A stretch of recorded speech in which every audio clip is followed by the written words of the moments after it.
Das werden jetzt einige wahrscheinlich nicht hören wollen, aber genau diese Kamera bestätigt für mich die Theorie, dass die R3 damals eine R1 werden sollte. Hallo zusammen, ich bin's mal wieder, euer Michael, und heute gibt's von mir ein Video zu Canons Flagship, der Canon EOS R1. Warum ich erst jetzt zu dem Video komme, die Kamera ist ja schon ein bisschen länger auf dem Markt. Das liegt einerseits daran, ich war ja glücklicher R3-Nutzer und hatte die R1 auch vorbestellt. Und dann kamen so langsam mal die Gerüchte bzw. eben die Vorstellung von Canon selber, wo aber noch nicht wirklich viel über die Details gesagt wurde. Und da dachte ich, alles wunderbar, das wird meine Kamera. Und dann hat Canon das weiter vorgestellt und es kam zu dem Punkt, als sie gesagt haben, ja, 24 Megapixel Sensor, und da war für mich die Vorbestellung eigentlich so gut wie erledigt. Und dann ist es natürlich schwer, so eine Kamera überhaupt mal zum Testen zu bekommen, weil die eben doch trotzdem sehr gefragt war. Und jetzt ist es soweit, ich konnte die jetzt eine längere Zeit testen. Ich habe die davor schon immer wieder mal für ein paar Tage oder für einen Tag testen können. Jetzt hatte ich die noch ein paar Tage länger und konnte da mal ausgiebig alles ausprobieren und so weiter. Und deswegen möchte ich heute das Video für euch machen. Wie gesagt, konnte ich damit also schon den einen oder anderen Workshop schießen und auch morgen geht es damit wieder zum Bundesliga-Basketball nach Ludwigsburg. Aber die Kamera hat so ein paar Dinge an sich und die möchte ich euch jetzt einfach mal erzählen. Das ist meine Meinung dazu und darum geht es heute. Kommen wir also zuerst mal zum Thema Flagship. Flagship, ja, oder auf Deutsch Flaggschiff. Das steht ja wirklich für das High-End-Produkt bzw. eben das Flagship vom Hersteller, und Canon tut öffentlich kommunizieren, dass die R1 für sie das Flagship ist. Man kann also wirklich das Allerbeste erwarten. Und bitte versteht mich da nicht falsch. Die Kamera auf ihrem Niveau bietet wirklich mit das Beste, was man so bekommen kann. Aber das ist eben auf ihrem Niveau. Und das sieht für mich eben ein bisschen anders aus, wie das, was ich von einem Flagship eigentlich erwarten würde. Aber alles mal nach und nach. Zum Gehäuse. Das Gehäuse ist natürlich super. Da muss man gar nicht drüber diskutieren. Das ist ein tolles Gehäuse geworden. Klar, das R3-Gehäuse gefällt mir ein bisschen besser. Das liegt ein bisschen kompakter in der Hand. Hier an der Kamera fehlt so ein bisschen die Leichtigkeit von der R3. Das macht es aber jetzt nicht unbedingt schlechter. Also sie liegt wirklich gut in der Hand, hat ja durch die Größe dann auch ein paar andere Vorteile. Das passt soweit alles und so wäre auch eine Kamera fast, wie ich sie mir wünschen würde. Und auch bei der Bedienung mit der Menge an Knöpfen, die euch hier geboten wird und auch der Hochformatgriff und so weiter. Die Kamera lässt sich einfach sehr intuitiv bedienen und das ist ja das, was man im schnellen Einsatz bei Sport und Action natürlich dann auch braucht. Dazu bekommt ihr einen riesigen Sucher in hervorragender Qualität. Man überblickt alles, das ist wirklich wie Kino, wenn man da reinschaut. Also auch hier haben sie alles richtig gemacht. Das Display hinten würde meiner Meinung nach besser gehen. Das ist auch schon zur R3 ein bisschen schlechter geworden. Ich glaube von der Auflösung her, man merkt es aber eigentlich nicht. Das wurde wahrscheinlich gespart, um da noch ein bisschen Strom zu sparen, gehe ich mal davon aus. Aber es ist eben der Mechanismus. Da bieten andere Hersteller schon bessere Mechanismen, dass man einfach viel besser den Bildschirm klappen kann. Hätte ich mir hier natürlich auch gewünscht. Ich weiß nicht, woran es da lag. Das ist halt so ein Punkt, da kann man schon mal die erste Kritik üben. Und dann der Autofokus. Der Autofokus, ehrlich, das gehört mit zum Besten, wenn nicht sogar, dass es der beste Autofokus ist, den ihr gerade haben könnt. Vor allem auch im Lowlight, Grüße gehen da raus an Sony, ist der wirklich überragend. Also da kann man überhaupt gar nichts sagen. Man findet kein Haar in der Suppe, wenn man so sagen will. Der Autofokus ist wirklich Flagship-mäßig unterwegs. Das ist top of the top. Also ich kann nur drüber schwärmen. Auch die Augensteuerung, also der augengesteuerte Fokuspunkt, den ihr mit dem Auge setzen könnt, ist wirklich super. Es funktioniert mit meinen Augen zum Glück gut. Andere haben da ja ein bisschen Probleme, dass es an der R5 II oder an der R1 nicht so richtig funktioniert. Ich hatte da auch schon an der R3 keine Probleme damit. Das ist also auch hier super. Dann habt ihr die Action-Priorisierung, also die Aktionspriorisierung, wo ihr Fußball, Volleyball, Basketball so eine automatische Erkennung habt. Auch das funktioniert super. Da kann man also in diesem Bereich Autofokus überhaupt gar nicht meckern. Das ist wahrscheinlich aktuell das Beste, was ihr bekommen könnt. Und auch von der Geschwindigkeit her, 40 Bilder pro Sekunde im vollen RAW, damit kann man schon arbeiten. Das ist aber vielleicht schon so ein erster kleinerer Kritikpunkt, wenn es um die Geschwindigkeit geht, denn ihr bekommt 40 Bilder in der Sekunde auch in der Canon R8 und das ist die einstehige Vollformatkamera von Canon. Klar nicht im vollen RAW, aber Es funktioniert da. Und auch der Pre-Capture-Modus macht hier einen guten Job. Ihr habt einen Pre-Capture-Modus, aber auch hier würde ich mir ein paar Änderungen wünschen, wo man das Ganze einfach noch ein bisschen besser anpassen kann. Das ist meiner Meinung nach nicht, naja, ich sag's mal, Flagship-mäßig, sondern es ist eben top, aber nicht das Beste. Bei Sony zum Beispiel könnt ihr den Pre-Capture-Modus viel besser konfigurieren.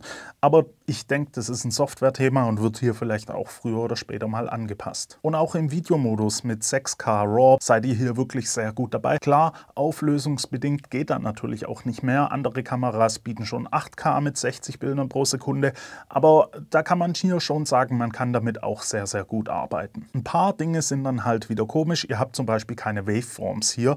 In der R5 II bekommt ihr das. Warum hat man das hier im Flagship dann nicht? Es gibt also immer so ein paar kleine Haken. Die sind aber wirklich relativ klein eigentlich. Und ansonsten bietet euch die Kamera ja eigentlich alles, was ein Flagship braucht. Alles? Ist es wirklich alles? Weil ihr bekommt halt eben den 24-Megapixel-Sensor und der wurde meiner Meinung nach fast 1:1 aus der R3 übernommen.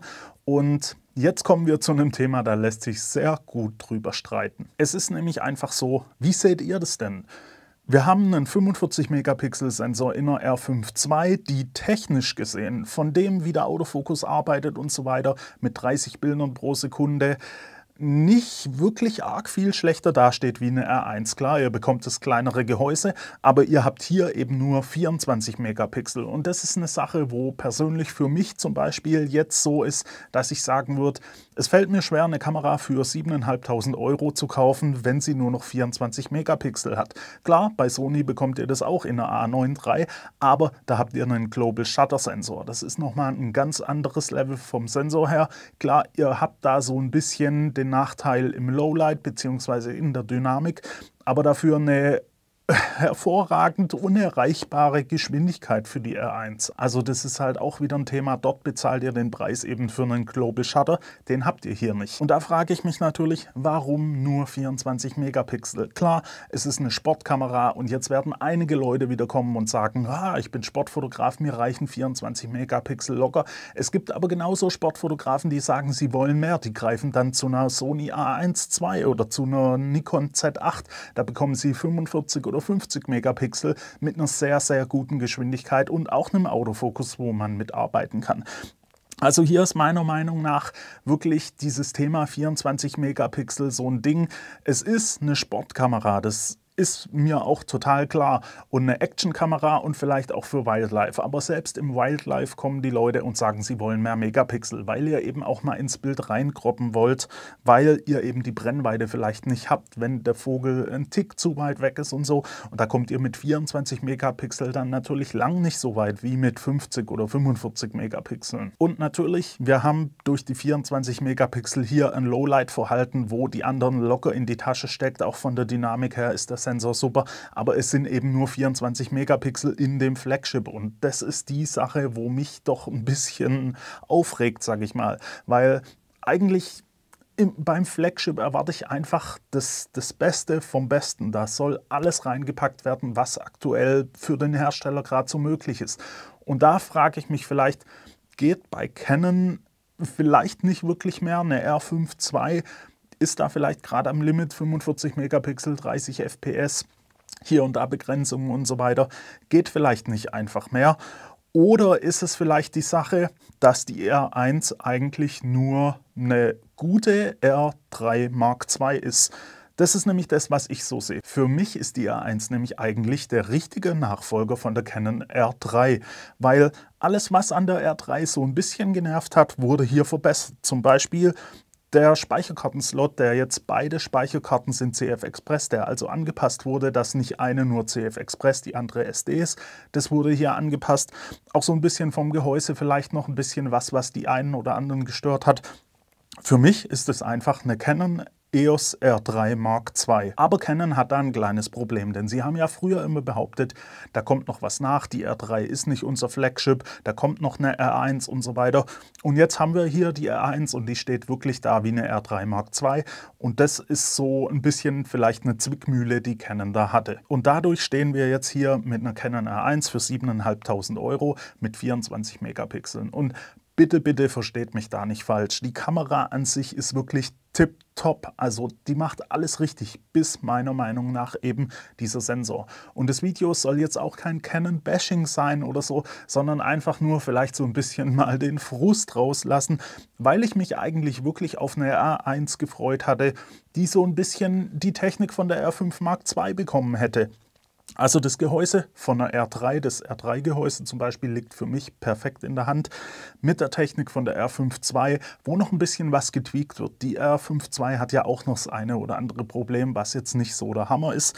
Und das da drin wäre für mich das wirkliche Flagship gewesen. Und ich weiß nicht, es wird vielleicht dem einen oder anderen auch so gehen. Ich habe es zumindest ein paar Mal gelesen, dass einige auch so denken. Und deswegen, ich hatte die Kamera jetzt wirklich mal zum Ausprobieren. Und da will ich auch Canon danken und auch Fotoprofi in Ludwigsburg, die das wieder möglich gemacht haben.